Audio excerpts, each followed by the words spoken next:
Hello दोस्तों, नमस्कार। मैं आप लोगों का हार्दिक अभिनंदन करता हूं अपने ट्रेडर बार स्टॉक मार्केट यूट्यूब चैनल में। ये ट्रेडर्स बार स्टॉक मार्केट है और ये अपना 1.0 है। तो ये लेटेस्ट वर्जन है, तो इसमें अभी वीडियो चल रहा है साहब, है ना। तो चलिए शुरू करते हैं। तो आज फार्मा में आज हमने एक अपना फार्मा से बताने से पहले अपना टेलीग्राम है साहब, तो टेलीग्राम जरूर ज्वाइन कर लीजिए, ठीक है। और जरूर ये तो ब्लैंक होगा, हाँ टेलीग्राम है तो टेलीग्राम जरूर ज्वाइन कर लीजिए। ये TVSM टाटा वाले हैं, फ्री है, कोई कॉस्ट नहीं है, आप इसको ज्वाइन कर लीजिए, जिससे क्या है कि वीडियो का लिंक वगैरह मिल जाएगा। तो मैं देखूंगा अगर किसी कई साथी को ना टेलीग्राम वगैरह दिक्कत होता है तो मैं व्हाट्सअप का फ्री ग्रुप बनाऊंगा। व्हाट्सअप का सर पेड फूड नहीं बनाऊंगा, फ्री ही रहेगा अगर बनाऊंगा तो, क्योंकि उससे आसानी रहेगा, है ना, वीडियो को आप लोगों के पास पहुंचने में, व्हाट्सअप टेलीग्राम इन चीज़ों से। तो आइए अभी बात करते हैं कि फार्मा। तो फार्मा पे आज क्या खरीदारी हुआ है, तो इस पे हम एक बार चर्चा करते हैं। तो सबसे पहले हम फार्मा को कवर किससे करते हैं, निफ्टी फार्मा को हम लोग कवर किससे करते हैं, तो निफ्टी फार्मा को हम लोग फार्मा 20 से कवर करते हैं। और आज देख रहे हैं कि निफ्टी फार्मा 22,600 जैसे निकला, हम लोगों ने सही समय पर इसको कैप्चर किया और बढ़िया यहाँ से मूव देखने को मिला है, ठीक है, निफ्टी फार्मा में। और इसको हम लोग कवर करते हैं किससे, फार्मा 20 से। देखिए ये कोई बाई सेल का रिकमेंडेशन नहीं है, ये ETF है, तो निफ्टी फार्मा को अगर कवर करना है तो ये फार्मा 20 के माध्यम से कवर करते हैं, ठीक है। तो ये चीज है, मैं वो चीज आपको बताना चाह रहा हूं। बाकी ये 58% का डिलीवरी हुआ है और ये 2021 में लिस्ट हुआ था। 2022 की गिरावट काफी फार्मा में देखिएगा तो गिरावट काफी लंबा चला था, इसमें बाउंस बैक आते रहता है और फिर गिरावट भी होते रहता है, ठीक है। तो ये सब इस पे चलते रहता है, इस पे ही नहीं सब पे चलता है। लेकिन फार्मा का आप मेन रोल याद रखिए, भारत एक्सपोर्टर है, ठीक है, इंपोर्टर कम है फार्मा में, एक्सपोर्टर ज्यादा है, तो ये ग्लोबल भी असर रखता है। अगर ग्लोबल तेजी होती है तो फार्मा में भी कहीं ना कहीं आपको IT की तरह इसमें भी तेजी का रहता है। तो ठीक है, इसमें बढ़िया है। तो यहाँ 26 तारीख को आज आप देख रहे हैं, ये 26 तारीख है, 26 तारीख को क्या बाइंग सेलिंग हुआ है, तो इस पे हम आते हैं। तो वॉल्यूम देखिएगा तो 26 तारीख को 24 लाख का और 5 करोड़ का वैल्यू के साथ ट्रेड हुआ और 58 समथिंग जो भी है वो आपको डिलीवरी पोजीशन लिया गया। तो बड़ा डिलीवरी पोजीशन तो नहीं लिया गया, हालांकि इसमें वॉल्यूम अभी कई दिनों से बहुत ज्यादा नहीं हुआ है, देखिए 12 करोड़ का हुआ है, लेकिन धीरे धीरे ये अब लोगों का बहुत ही चहेता बन रहा है। निफ्टी फार्मा ने एक साल में मोटा मोटी अगर देखा जाए तो 37% का रिटर्न दिया है। अब आपके दिमाग में एक चीज दौड़ेगा, और फार्मा बीज ने भी यहाँ 37% का रिटर्न दिया है। अब आपके दिमाग में दौड़ेगा कि सर अब तो 37 तो दे दिया, अब क्या देगा, हो गया, बहुत दे दिया, बहुत ऊपर है सर, अब तो नीचे आएगा। ये दिमाग में ये क्वेश्चन दौड़ा, तो आप बोलोगे हाँ दौड़ा। ये बिल्कुल जायज क्वेश्चन है, मैं इसको गलत नहीं कह रहा हूं, ना मैं किसी चीज को गलत ठहरा रहा हूं।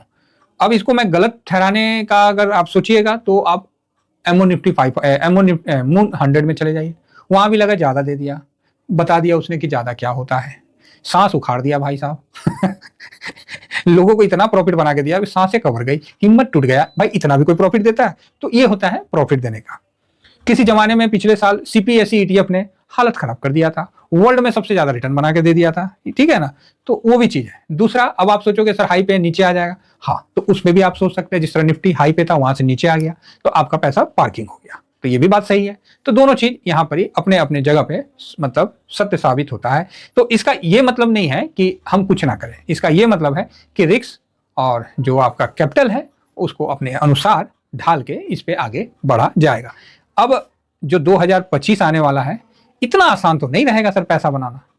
तो एक क्वेश्चन यहां बनता है कि भैया आसान कब था, आसान कब था पैसा बनाने, तो आप बोलोगे कि सर 2024 में। लेकिन जब 2023 का जब शुरुआत होकर 24 का स्टार्ट हुआ था ना, उस समय भी यही बात कहा जा रहा था कि बहुत हाई पे चला गया है, उस समय भी यही बात कहा जा रहा था कि बहुत हाई पे चला गया है। तो इसका भी ध्यान रखिए, बात समझ रहे हैं। तो आप बोलेगा हाँ ये बात सही है, अरे भाई जो सही है सो सही है। 2024 में नहीं लग रहा था कि बहुत हाई हो गया, अब तो एक करेक्शन आएगा, हर 4 साल में एक करेक्शन आता है, हर एक 3 साल में करेक्शन आता है, पता नहीं क्या क्या क्या क्या क्या क्या। भाई साहब डराना चाहो ना तो आप किसी को भी डरा लो, लेकिन हिम्मत बनाना चाहो ना तो बड़ा दम लगता है साहब, बहुत डेमो देना पड़ता है डेमो देना पड़ता है। अब डेमो के बाद से आपको टेलीग्राम का याद आ गया होगा, तो जरूर टेलीग्राम ज्वाइन करिए, आज फ्री वाले में भी डेमो दिया गया है। समझ रहे हैं मैं क्या कह रहा हूं, तो वही चीज है। अब आप मेरे से एक क्वेश्चन पूछिएगा, उससे पहले ही मैं ये चीज क्लियर कर देता हूं कि इसमें 2 चार्ट है इसके अंदर। अब सर टेक्नोलॉजी का जमाना है, हम लोग भी थोड़ा सा टेक्नोलॉजी को अपना रहे हैं और देख रहे हैं क्या है नहीं है। तो यहां पर सर 2 चार्ट आपको दिख रहा है इसके अंदर, जैसे ये देखिए 3 आवर का चार्ट है, इसमें 2 चार्ट आपको दिख रहा है। यहाँ मैंने एक परसेंटेज का ये यहाँ लगा रखा है, ठीक है, यहाँ परसेंटेज का, ठीक है।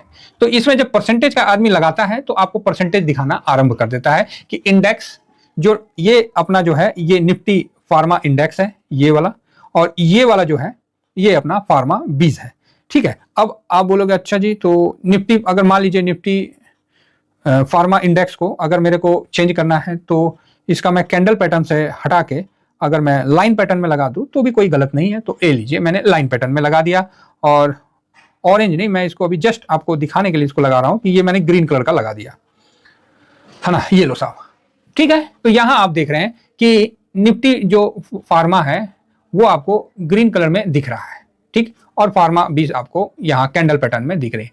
तो हो सकता है कि इसमें समझने में कोई प्रॉब्लम तो नहीं होगा, तो मेरे उम्मीद से तो नहीं होना चाहिए। अब आपका अगला क्वेश्चन होगा कि इससे फायदा क्या है। तो देखिए, एक फायदा ये है कि हम जिस इंडेक्स में निवेश कर रहे हैं उसका ETF क्या रिटर्न दे रहा है। ऐसा नहीं है कि आप इसको ग्लोबल सीट पे नहीं कर सकते, उस पर भी कर सकते हैं, मतलब गूगल पे भी आप इसको कर सकते हैं, ठीक है।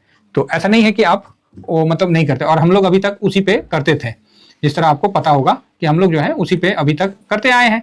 तो अभी मुझे अब नया सिस्टम है तो नया सिस्टम को थोड़ा सा तो अपनाना ही पड़ेगा, क्या होगा। तो मैंने एक फायर में अपना अकाउंट ओपन करवाया, ठीक है। तो उनसे बात हुई भाई साहब, तो भाई देखिए सीधी बात है, चार्ज चूर्ज तो सब वही है ना, दुनिया घूम लीजिए सब जगह वही देना पड़ेगा, तनी एन ने तनी ओन ने, कोई ऐसे नाक पकड़ रहा है कोई वैसे नाक पकड़ रहा है, ठीक है। कोई एनुअल मेंटेनेंस फ्री कर रहा है, कोई एनुअल मेंटेनेंस ले रहा है, मतलब यही सब है कुल मिला के मैंने देखा तो वही चीज है। और ऐसा नहीं है कि ये कोई बहुत बड़ा ब्रोकरेज फॉर्म है, ठीक है, जो बात क्लियर है। तो मैंने सब कुछ देखने के बावजूद भी इसका जो एडवांटेज है ना वो मुझे थोड़ा समझ में आया। अब इसमें कईयों को अच्छा लगेगा तो आप मेरे वीडियो के डिस्क्रिप्शन में लिंक है तो उसके माध्यम से खुलवा लीजिएगा, है ना।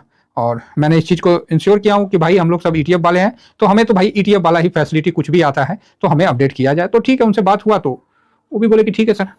अब इसमें क्या है, जिन लोगों को मन में शंका होगा तो साहब हम इसके लिए आपको नहीं कुछ कह सकते हैं, आप अपना प्ले स्टोर से भी डाउनलोड करके खुलवा लोगे, तो उसमें कुछ नहीं होगा। मेरे साथ जो ग्रुप रहता है तो वो ग्रुप की बात है, बाकी आपकी मर्जी है साहब। और मैंने आप लोगों को बोल रखा है ना कि ऐसा नहीं है कि आप किसी और में खुलवा रखे हो तो गलत है, नहीं, सब सही है अपने जगह साहब, सब सही है। लेकिन जो एडवांस फीचर जो ETF वालों के लिए काम का है तो वो चार्ट मेरे को इसी में दिखता है, इसके अलावा कहीं मुझे दिखता नहीं है। अगर कहीं दिखे तो आप भी मेरे को वो चीज़ अपडेट कर दीजिए, अगर जीरोधा एंजल अप स्टॉक में अगर मिलता है तो, समझ रहे।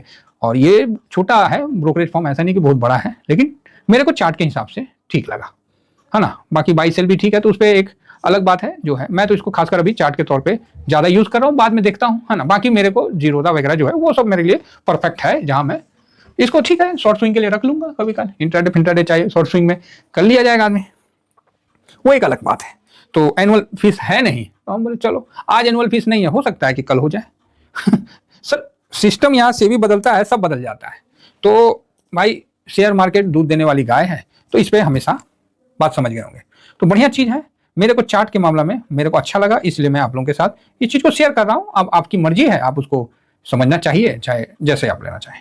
तो जिनको अगर ओपन करने का मन है तो अपने मेरे लिंक से भी ओपन कर सकते हैं। तो यहाँ मैंने क्या देखा कि निफ्टी फार्मा जो है वो कहीं ना कहीं 200 मूविंग एवरेज को क्रॉस कर गई है, क्लियर हुई साहब बात, निफ्टी फार्मा, लेकिन निफ्टी 20 नहीं किया हुआ था। इस चीज का मेरे को एक वो लगा कि मैं बोला यार ये तो सही है यार, यहाँ थोड़ा सा मतलब एडवांस हो गया है, तो इस चीज को हम लोग क्यों नहीं बेनिफिट लेते हैं। तो इसलिए आप लोगों ने देखा होगा, है ना। तो 1 मिनट बाहर हो गया, अरे कहाँ गया लाइन, चलो लाइन हो गया, चाहे एरिया जिससे भी है। तो ये मेरे को यहाँ पर ही एक अच्छा चीज लगा, तो मैं आप लोगों के साथ इसको शेयर कर रहा हूँ। तो यहाँ निफ्टी फार्मा जो है 200 मूविंग को क्रॉस कर गया, और फार्मा 20 जस्ट उसके नीचे से क्रॉस कर रहा है, तो अच्छा है, ठीक है। अगर कल थोड़ा सा भी अच्छा मूव देता है तो हम लोग के लिए एक अच्छा मतलब है। ये 3 आवर का चार्ट है, ठीक है। और ऊपर से ये गिरावट जो है वो ठीक ठाक हो रखा है ना। तो आप देख सकते हैं, समझ सकते हैं कि ऊपर से गिरावट ठीक ठाक हो रखा है। अभी 6.5% के आसपास एक मैं जस्ट रफली एक देख रहा हूँ, तो यहाँ से साहब इसका जो डाउन हुआ था 10-1% के आसपास हुआ था, और अभी जो वर्तमान समय में है वो 5.5-6% के आसपास डाउन है। मैं ये नहीं कह रहा हूँ कि ये यहाँ से और डाउन होगा या फलाना होगा, वो एक अलग बात है। हम लोग तो इसको थोड़ा सा शॉर्ट स्विंग के लिए लिए थे। बाकी आप देख सकते हैं कि 200 मूविंग से अभी भी ये ऊपर ही है डे के चार्ट में। किसके टाइम फ्रेम, पहले 3 घंटे का था, अभी 1 डे का है। जैसे 1 डे का चार्ट लगाए तो आपको ये दिख रहा है। दूसरी बात, यहाँ ये चार्ट में देखने से ये बेनिफिट होता है कि आपको इंडेक्स और ETF के परफॉर्मेंस में बिल्कुल जो समानता दिखती है, तो उस ETF को पुष्टि करता है कि भाई ये इंडेक्स के साथ चल रहा है। इंडेक्स गिरा, ETF गिरा, कोई बात नहीं, लेकिन अगर इंडेक्स भाग गया और ETF नहीं भागा, ये चीज का जो डिफरेंस है ये कहाँ मिलेगा। तो आशा करता हूं कि ETF वाले इन चीजों को समझ रहे हैं। अब एडवांस चार्ट है तो क्यों ना भाई बेनिफिट लिया जाए, सिंपल सी बात है। इसलिए मैंने इसको ओपन करके इसका मैं आप लोगों के सामने ये रख रहा हूं, और मेरा खोलने का मेन उद्देश्य क्या था वो मैंने आप लोगों के सामने रखा है। रही बात फार्मा की इन्वेस्टमेंट की, और फार्मा का जो हम लोगों ने जो सोच के फार्मा में किया है, तो उसकी ऐसा है कि फार्मा जो है फिलहाल जो है एक अभी रेसिस्टेंट तो वैसा कुछ नहीं है, इसको एक बार थोड़ा ऊपर आना पड़ेगा, है ना। एक सेकेंड, मैं अगर इसको रेगुलर कर लूंगा तो ये डिफरेंस बड़ा हो जाएगा, ये ऊपर चला जाएगा 22,000, और ये अपना फार्मा कहाँ चला गया, तो ये डिफरेंस हो जाता है रेगुलर जैसे करेंगे तो। ठीक है, वो परसेंटेज में था इसलिए आपको दिख रहा था। अब हम आगे कहाँ, अपने इस पे आ गए। क्लियर हुई बात। ये सब ऑन ग्राउंड प्रैक्टिकल की चीजें हैं, जो प्रैक्टिकल करेंगे उन्हीं को पता होगा साहब, बाकी ऐसे हवाबाजी करने से तो कोई फायदा नहीं है ना। तो यहां पर ही आपको इसका जो रेसिस्टेंट है, एक बार तो मुझे ये 2350 ये यहां तक जाता हुआ दिखना चाहिए। तो अगर ये यहां तक जाता है 2350 तक, तो आपके लिए क्या बनता है। तो देखिए हम लोग का 23, मेरा जो है 23 का है, मतलब 2299 का है। तो अगर 2350 तक जाता है तो आपको यहां से 2% का एक शॉर्ट स्विंग मिल सकता है। ठीक है, और स्विंग भी यहां प्राप्त हो सकता है। क्लियर है। अब हमने तो इसे शॉर्ट स्विंग के तौर पे ही इसको लिया है आज, और बाकी इसमें मजबूती का व्यू है, और जो स्विंग वाले हैं वो इसके लाइफ टाइम हाई तक जाने का वेट कर सकते हैं, या फिर जैसा होगा हम टेलीग्राम में आपको अपडेट कर देंगे। अब आप बोलोगे सर नीचे का लेवल तो बता दिए, ऊपर का क्या है, तो नीचे का लेवल बताइए। तो नीचे में जब हम देखते हैं तो इसका जो है कल का जो क्लोजिंग जो भी है, ये मतलब 2285, ठीक है, 2285 के आसपास जो भी है, एक 2285 भी नहीं है सर, और ऊपर है। हाँ, अब तो 23 ही हो गया मोटा मोटी, 2290। मेरी बात समझ रहे होंगे जो समझना चाहें, नहीं समझना चाहें तो बात अलग है। 2290 और ये लेवल, ठीक है, 2290 एक हम लोग का, इसको नीचे की तरफ तोड़ेगा तो आपको नीचे जाता हुआ दिखेगा। और अभी जो टारगेट है ये अपना 2350 का है, और अभी गाड़ी यहां है। तो अब आपको समझ में आ चुका है कि इससे नीचे गया तो नीचे की तरफ, और ऊपर गया तो ऊपर की तरफ। फिलहाल जो शॉर्ट स्विंग वाले हैं उनका तो इधर तक हो जाएगा, अदरवाइज नीचे जाएगा तो भैया यहाँ अपना पोजीशन थोड़ा कम करने का है। ठीक है, आशा करता हूँ कि व्यू आप लोगों को समझ में आ गया होगा, तो अच्छी बात है। तो ये व्यू समझाने के लिए अपना था। अब देखिए यहाँ रेगुलर था, अब हम यहाँ परसेंटेज में ले आते हैं। जैसे परसेंटेज में लाते हैं तो फिर आपको दोनों साथ मिल जाता है। ये एक नया मेरे को अच्छा लगा, तो मैं सोचा कि चलो हम लोग ETF वाले काहे पीछे रहे, हम भी अपडेट होते हैं। तो जिनको भी फायर में खोलना है मैं लिंक भी दे दूंगा, और जैसे आपको करना है आप कर सकते हैं। ठीक है, आप मेरे साथ जुड़ के खोलना चाहें तो आप ऐसे भी कर सकते हैं। Thank you very much pharma के लिए। जय हिंद, जय भारत।